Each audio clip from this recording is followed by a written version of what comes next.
Later, YouTube is Petey Two Finger. How the heck are you? I'm doing pretty good.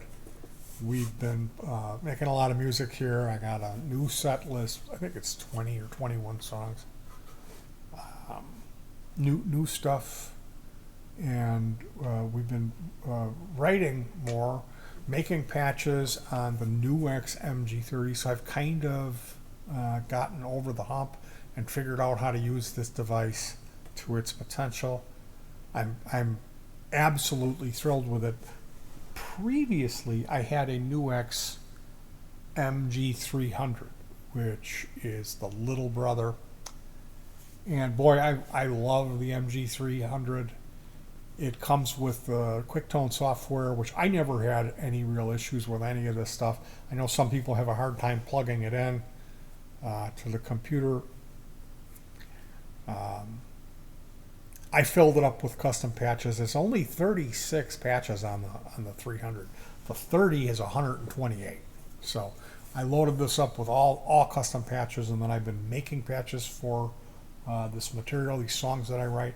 It's got these scenes, so you can turn different effects on and off with one touch of a button. There's 3 scenes per patch, so you can get creative or shut one of the scenes off, only 2. Like, let's say you don't want to change that much, or your song only has 2 parts. So you can, typically what I'll do is add some more intense modulation or delays and have that stuff come on for just half of the song. So you begin, you're playing, you get to the chorus, you hit this button, and it'll turn on a chorus pedal and a delay. Or whatever. You know, the thing, it's got an effects loop that you can change the order of the effects. You can double up on effects. You can move wherever the effects loop is going to go. But really where this device shines is in the quality of the sound. Adding impulse responses can customize it and really make it sing. All of the amp models in this thing are usable to great. Like, they added the Vivo or 5150, the PV 5150 high gain amplifier on the last firmware update, and I'm not crazy about that sound. I got one patch with it that I remember with headphones on. I was thinking, man, this really sounds good.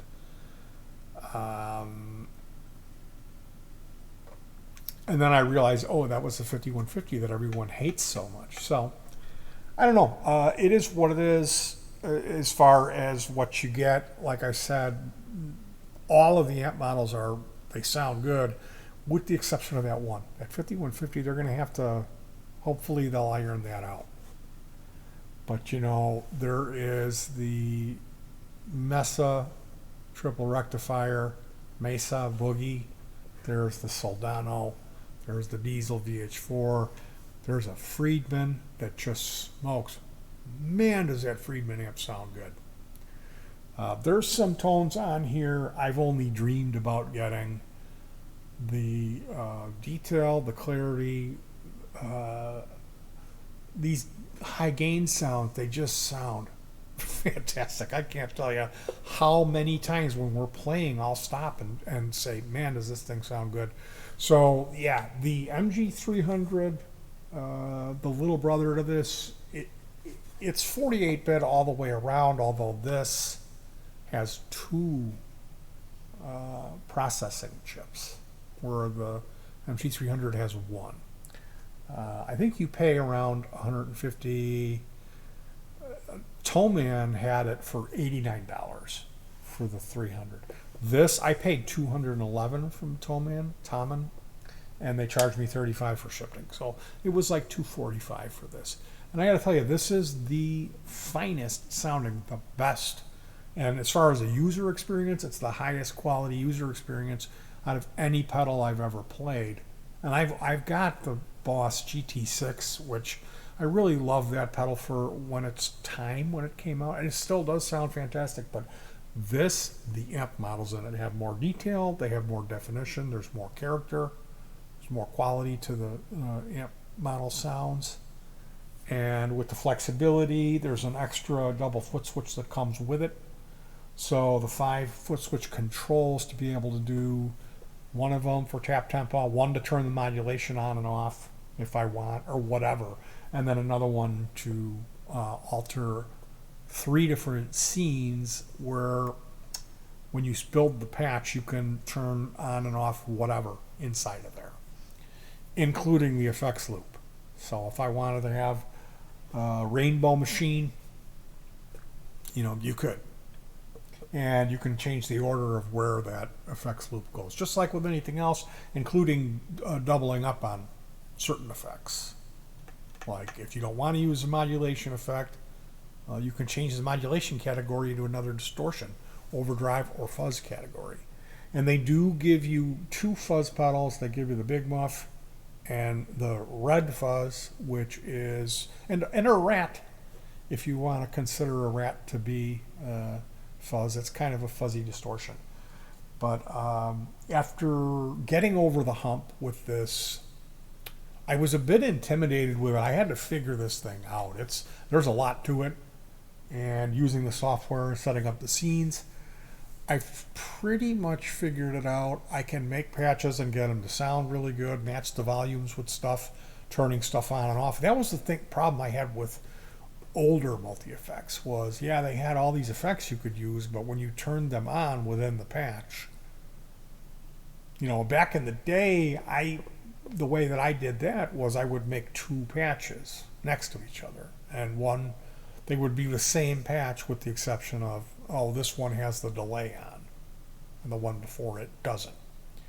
So you would play, and then when you needed the delay, you would have to hit the button, go up, and let's say then the lead would end and you would want to shut that off. You would go down a patch. Well, there's no more of that. There's 3 scenes within each patch, and it's really kind of a no-nonsense layout with the controls. It's intuitive.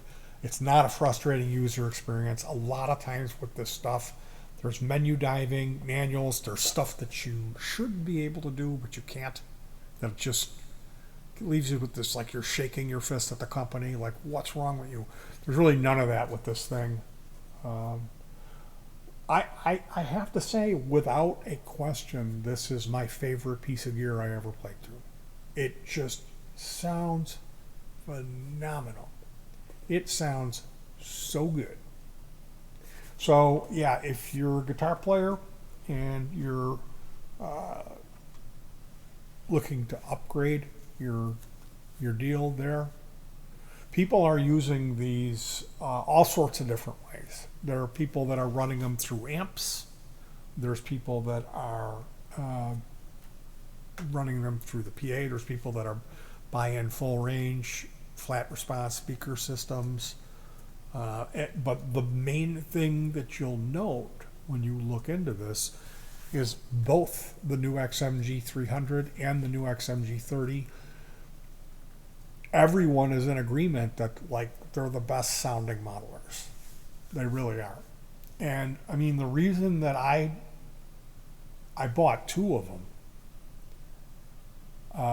the feature upgrade and the sound quality upgrade that I got when I purchased the upgrade, the MG-30, was nothing to shake your fist at. I got a lot for what I paid, which was $211. $250, we'll say. It was $245 with the shipping. So if you run across a MG-300 used, or you only want to spend the $90, there really isn't that much of a difference in sound quality. The MG-300 sounds really good. The 30 sounds better. It does. Not by a real lot. It's not like, oh man. But you get more, you get a lot more. Considering everything with this, I would think that it would have been $450 versus the $150 for the little one. So either one, I mean, ultimately, I would say get both. If you can swing it, and it would make sense for you to have one in your little practice area and then another one that you move around, go for it. You will not regret it. The quality of the sounds, that's the main thing. They don't give you a real lot. There isn't a, like, you see some of these things have 100, 160 effects. You don't get that much. But you get, like, the panning delay is so cool. There's a duo delay, which is it's excellent. It's the reverbs are really good in it. The reverbs are strong. There's just enough modulation. You get 3 different choruses, 3 or 4 choruses, 2 phasers, a flanger, tremolo, rotary speaker, univibe. I think actually you get 5 choruses. There's an Arian chorus too, and I know there's an update coming with a Klon and an Orange amp. So they're not done with the firmware updates. There's going to be more stuff to come, and it's just really cool to be able to turn those scenes, to be able to turn groups of effects on and off. I've never really been able to do that with my multi-effectors. And I've got a G3, but I just never did. I never used it that way. I had some patches where the reverse delay, the blend, I would have that on an expression pedal. And man, that was super cool. But, and they give you a reverse delay on this one too. You get it. So as far as how do I feel a couple weeks into this purchase, man, this thing, I am overjoyed, over the moon, and it's going to offer me a lot more inspiration, I think. So, again, all in all, it's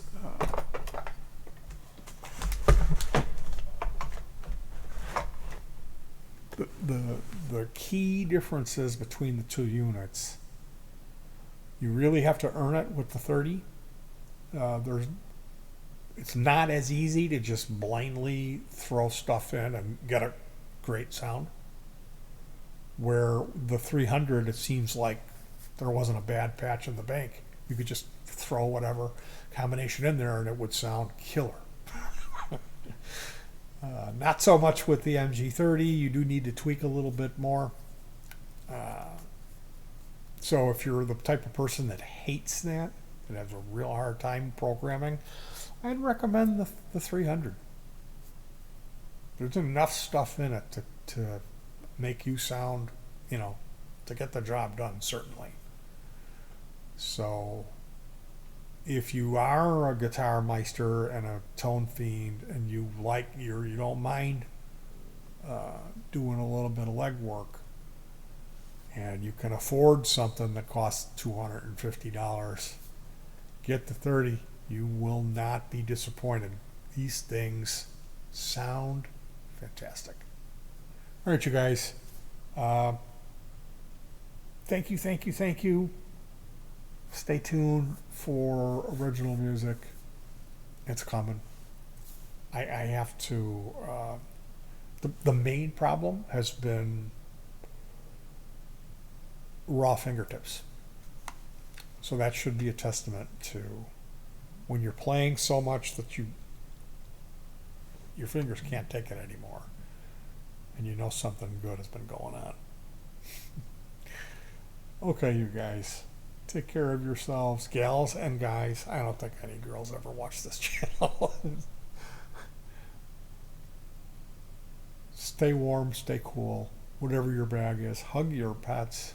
Be nice to those little guys and girls. and peace.